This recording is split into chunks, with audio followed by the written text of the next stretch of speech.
Emily Carter was 3 steps from marrying Richard Hayes when she collapsed. Not nerves, the cracked rib he gave her 2 nights ago. Makeup smeared, Korean Mafia boss Kong Jun saw her bruises and whispered, "You don't have to do this." Her rebellion began. Stay for her altar destruction. Smash like and comment your city. This one will shake you to your core. The city of Seoul woke up draped in gold that morning. October light filtered through the floor-to-ceiling windows of the grand Hanwha wedding hall, casting long, pale ribbons across the marble floors. Outside, the Han River shimmered like hammered silver. Street vendors were already out, steaming tteokbokki in great iron pots, their smoke curling lazily into the crisp autumn air. It was the kind of morning that made you believe, just for a second, that everything in the world was exactly as it should be. But inside Suite 12 of the grand Hanwha bridal preparation room, Emily Carter was anything but at peace. She stood in front of the floor-length mirror, her reflection staring back at her like a stranger. The ivory Hanbok fit perfectly. It had to, because she had designed it herself. Months of obsessive work. Silk panels embroidered with pale gold chrysanthemums. Trailing sleeves that moved like water. A collar fastened with hand-knotted silk cord. It was the most beautiful garment she had ever created, and wearing it felt like wearing a lie. Her maid of honor, Grace Lee, was pinning the final ribbon into Emily's dark hair, chattering softly about seating arrangements and the flower delivery that had arrived 20 minutes late. Emily heard none of it. She was focused entirely on breathing, slow, measured, careful, because breathing the wrong way made the pain flare white-hot behind her left ribs. 2 nights ago, Richard Hayes had grabbed her by the forearm and thrown her against the bathroom doorframe. She had slid down it slowly, her vision sparkling at the edges, and she had told herself, as she always told herself in those moments, that it would not happen again, that the stress of the wedding preparations had made him volatile, that after the ceremony, after the honeymoon, after the life they were building together finally settled into its shape, he would become the man she had fallen in love with 3 years ago in London. She was very good at telling herself this story. She had been telling it for 18 months. "Emily," Grace's voice, sharp with concern. "Emily, you've gone pale. Do you need water?" "I'm fine." Emily straightened. The movement sent a lance of fire through her side, and she bit the inside of her cheek to keep from wincing. Just pre-wedding jitters. Grace held her gaze for a long moment. Emily looked away first. There was jasmine in the air. The wedding coordinator had ordered 40 arrangements of it, and the scent was everywhere, thick, heady, almost suffocating. Emily had loved jasmine once. She was not sure she would be able to stand it after today. In the corridor outside the bridal suite, the world moved with elegant, controlled urgency. Caterers in white gloves carried trays of miniature rice cakes toward the banquet hall.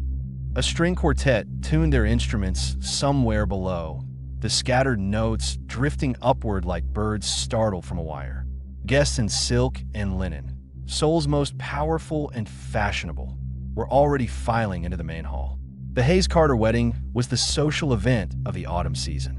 Richard Hayes, only son of Hayes International, the third largest chaebol conglomerate in Korea. Emily Carter, the rising British-American Hanbok designer who had taken Seoul's fashion world by storm. It was, by every visible measure, a perfect match. What the gossip columns did not know, could not know, was that Emily's family was 42 million won in debt to Hayes International.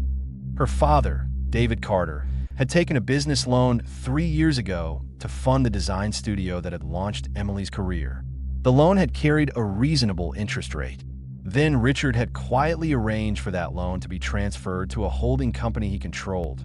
The interest rate had been restructured, and suddenly, what had been a manageable debt had become a stranglehold. Emily had discovered this 6 months ago. She had confronted Richard. He had smiled, that soft, practiced smile, and said, "Emily, darling, your family's stability is tied to you making good choices." She had understood then. She understood now, standing in her hand-embroidered hanbok, that this wedding was not a celebration. It was a transaction, and she was the currency being exchanged. On the other side of the wedding hall, In a private alcove near the east entrance reserved for VIP guests, a man stood alone. Kong Jun was 41 years old and looked like something carved from obsidian. Angular, precise, deliberately still. He wore a charcoal suit so well-tailored it seemed almost architectural. His tie was dark silk, his cufflinks unbranded but clearly expensive. His hair was cut close at the sides, longer on top, swept back without drama. He held a glass of chilled barley tea and had not touched it. From where he stood, he could observe the entire hall without being obviously seen. This was a habit. Kong Jun had cultivated many habits over the past 20 years, most of them born from necessity and several of them from grief. To the outside world, Kong Jun was the chairman of KJ Holdings, a legitimate investment firm with stakes in real estate, logistics, and hospitality. He had offices in Gangnam and Hong Kong and a reputation for being ruthlessly effective in negotiations. He donated to 3 charities annually. He appeared at the correct social events. He was, on every visible surface, entirely respectable. The surface, of course, was not the whole story. Beneath KJ Holdings lay a network that Seoul's police commissioner privately described as the most disciplined criminal organization operating in the Korean peninsula. Kong Jun led what was known in certain circles simply as the syndicate, not by violence alone, but by intelligence, leverage, and a code of conduct so rigid that violating it carried consequences no one was eager to test. He did not deal in drugs. He did not tolerate trafficking. He did not make war unnecessarily. What he did, expertly, comprehensively, was move in the spaces between legality and consequence, holding threads that connected power brokers, politicians, and business magnates in a web so intricate that pulling any single strand sent tremors through the entire structure. He had been invited to this wedding because Richard Hayes' father, Chairman Hayes, owed him a debt. Not money. Something considerably more valuable than money. Kong Jun was here today as a reminder of that debt, visible, composed, and perfectly courteous. He had not expected to find himself watching the bridal suite corridor with unusual attention. But he had seen the bride's sister earlier, a young woman named Sarah, slight and anxious, pacing near the elevator bank with the look of someone trying to decide whether to run. He had noticed her the way he noticed everything, cataloging, filing, assigning weight. She had stopped once, pressed her back against the wall, and typed something rapidly into her phone. Her expression as she did it had been a precise mixture of guilt and determination. Kong Jun found that combination interesting. Smash that like button if you're already feeling something building in this story, and comment your city below. We've got readers from Seoul to Sydney to Chicago watching this unfold. Let's go. The processional began at 11 o'clock precisely. The string quartet shifted from gentle preludes into the first notes of the ceremony music. The guests rose. Flower petals, white chrysanthemums, imported from Jeju, had been scattered along the ivory carpet runner that stretched from the entrance to the altar. The altar itself was spectacular, a curved archway of woven willow hung with trailing orchids, white and pale violet, framing a backdrop of sheer silk panels through which the October light fell like grace. Richard Hayes stood at the altar in a charcoal suit. Coincidentally, or perhaps not coincidentally, almost the exact shade of Kong Jun's. He was handsome in the way that certain men are handsome, carefully assembled, deliberately projected. His hair was perfect. His posture was perfect. His smile, as the guests craned to look back toward the entrance, was perfect. Emily appeared at the doors. A breath moved through the room. She was extraordinary. The Hanbok she had designed was extraordinary. And for a moment, the assembled guests simply looked. Her father walked beside her, David Carter, a mild-mannered man with a perpetual expression of someone waiting for something to go wrong. He had that expression now, though he held Emily's arm with visible pride. Emily walked. 1 step. 2. She breathed carefully, the way she had been practicing all morning.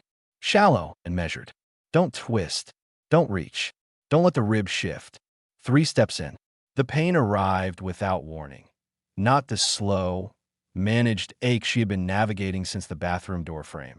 but something sudden and total, a white bloom of agony that started beneath her left breast and radiated outward like a shockwave. Her vision narrowed.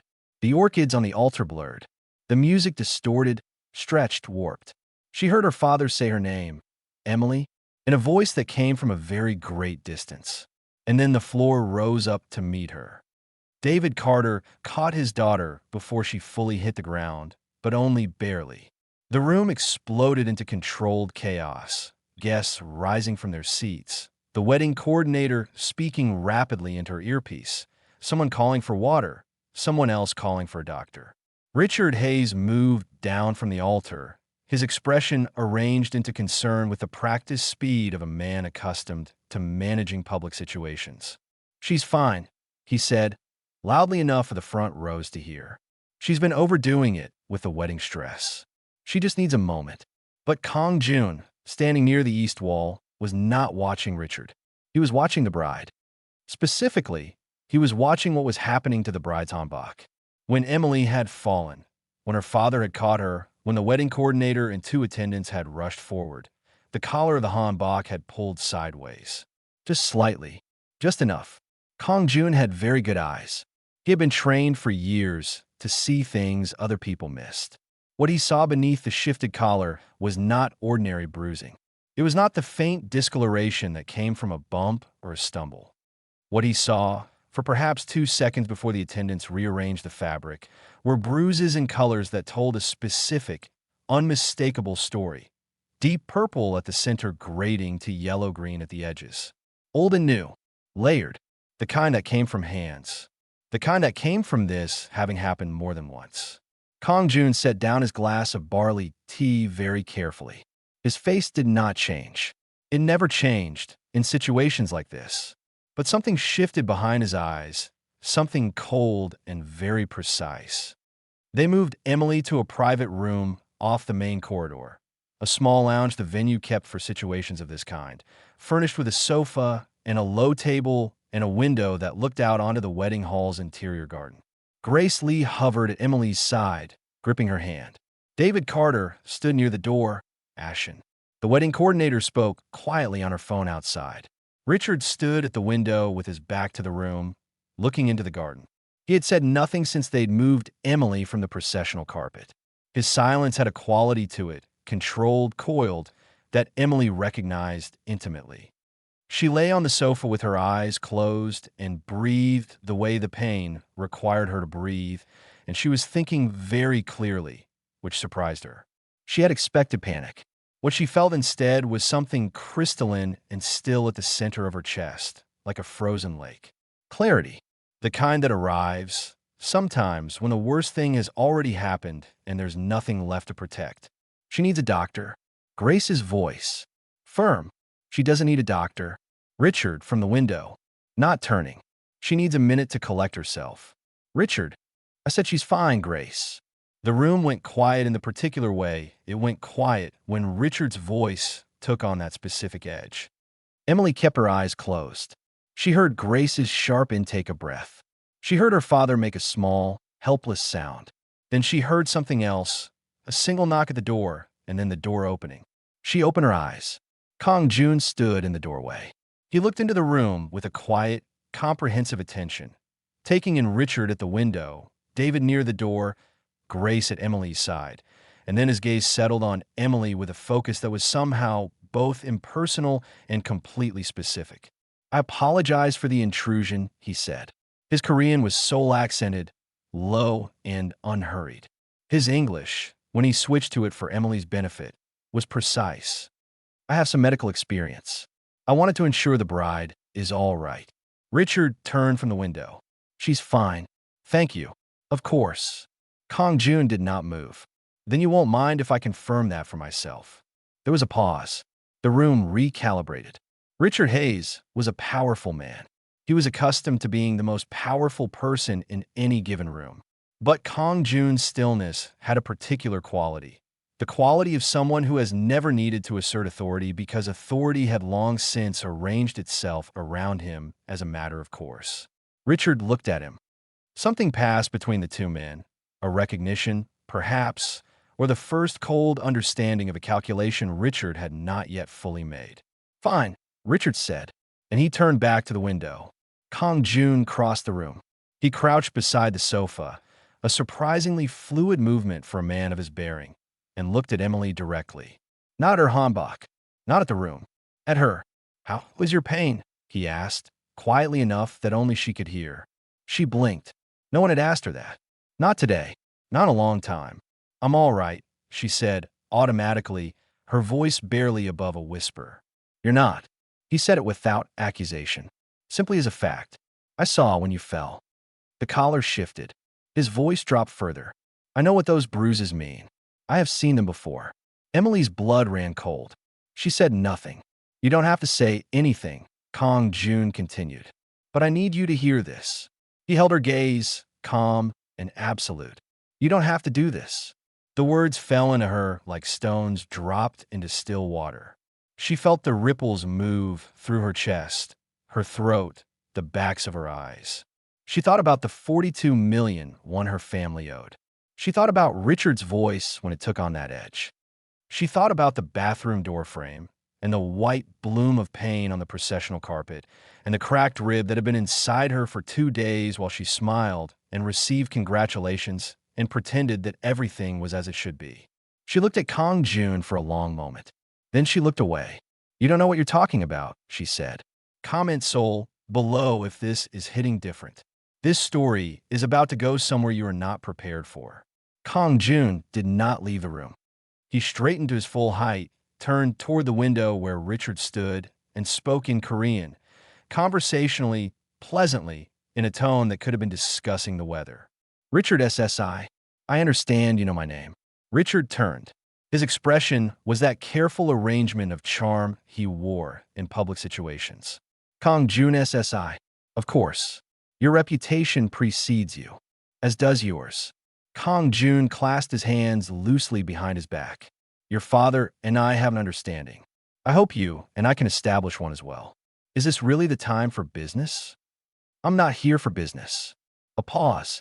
"I'm here for the bride." The temperature in the room dropped. Richard's smile did not move, but something behind his eyes shifted, a recalculation, cold and rapid.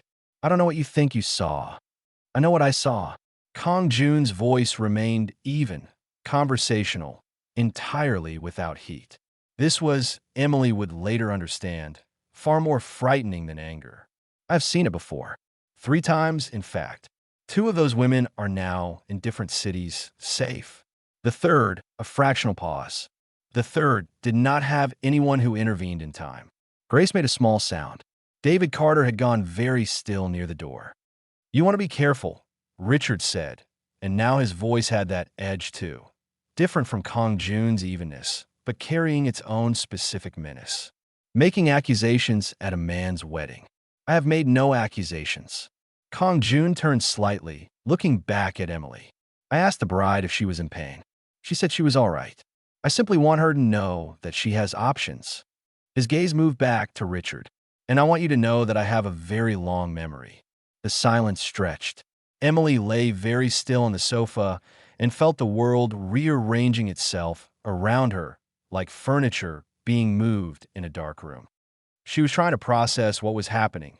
This man, this stranger in a charcoal suit, who had walked into a room full of Richard's gravitational pull and simply not yielded. She had never seen anyone not yield to Richard. She had forgotten it was possible. She thought about what he had said, 2 women in different cities, safe. The third who had not had anyone who intervened in time. She thought about what that meant. And she thought about the fact that this man had said it looking directly at Richard, without flinching, without calculation or performance. She thought about Sarah, her younger sister, who had been pacing near the elevator this morning with guilty determination in her eyes. She thought, something is happening. Something has already been set in motion. And for the first time since she had designed the last chrysanthemum onto the silk panel of this Hanbok, Emily Carter thought about what it might mean to make a choice. 3 hours before the ceremony, Sarah Carter had done something she had been working up the courage to do for 11 weeks. She was 22 years old, for years younger than Emily, and she had worshipped her older sister her entire life. Emily was the brilliant one, the creative one, the one who had left their small Birmingham neighborhood on a design scholarship and ended up in Seoul of all places, carving a career from thread and silk and pure stubborn talent. Sarah had followed her to Seoul 2 years ago, working part-time at the studio while she studied fashion merchandising. She had been there when Richard began to appear. She had liked him at first. He was charming in a way that felt genuine, and Emily had been so happy. She had stopped liking him 7 months ago, the first time she had seen her sister flinch. It was a small thing, the way Emily's entire body compressed slightly when Richard entered a room unexpectedly. A barely visible recoil, instantly corrected, instantly masked. Sarah almost missed it, but she was a person who watched people. It was her nature, her gift, and she had not missed it. She had filed away and kept watching. 4 months ago, she had found Emily in the studio bathroom, pressing a cloth to a cut above her cheekbone. Emily had said she'd walked into a cabinet door. She had said it calmly, with a straight face, the way you said things you had rehearsed. Sarah had nodded and helped her clean the cut and said nothing because she had not known what to do. 2 months ago, she had done research. She had read about patterns, about cycles, about the way abuse calcified over time and became the frame around which an entire life was built. She had read about the ways victims protected their abusers, the stories they told themselves, the economies of hope they maintained. She had recognized her sister in those pages with a precision that had kept her awake for 2 weeks. 1 month ago, she had begun documenting. Not aggressively, carefully. She had a good eye for photography. She had used it for fashion shoots, for street photography, for the kind of careful visual storytelling she had been practicing since she was 16. She had used it now for something different. When Emily had arrived at the studio 6 weeks ago, moving carefully, favoring her right side, Sarah had waited until Emily was occupied with a fitting and had quietly photographed the backs of her sister's arms. When Emily had appeared at family dinner 2 weeks later with concealer applied a shade too heavy over her jaw, Sarah had used the bathroom light to capture a subtle shot. She had 31 photographs. They lived in an encrypted folder on her phone. She had not known what she was going to do with them. 3 weeks ago, someone had reached out to her. A contact. She had never met him in person, knew him only as a voice on an encrypted call, who had said, quietly, "Miss Carter, we have reason to believe your sister is in a dangerous situation. We'd like to ensure she has options when the time comes." He had not identified himself beyond saying that he represented certain interested parties. He had asked her to continue documenting. He had told her that if she sent him a signal on the morning of the wedding, he would ensure the right people were in the right places. Sarah had spent 2 weeks deciding whether to do it, whether she was betraying Emily's privacy, overstepping, seeing patterns that weren't there. Then 2 days ago, Emily had arrived at their shared apartment for one of the pre-wedding events, and Sarah had seen, for just a moment before Emily adjusted her shawl, the upper edge of a fresh bruise beneath her sister's collarbone. The size and placement of it made Sarah's vision go red. She had sent the signal at 7:15 that morning.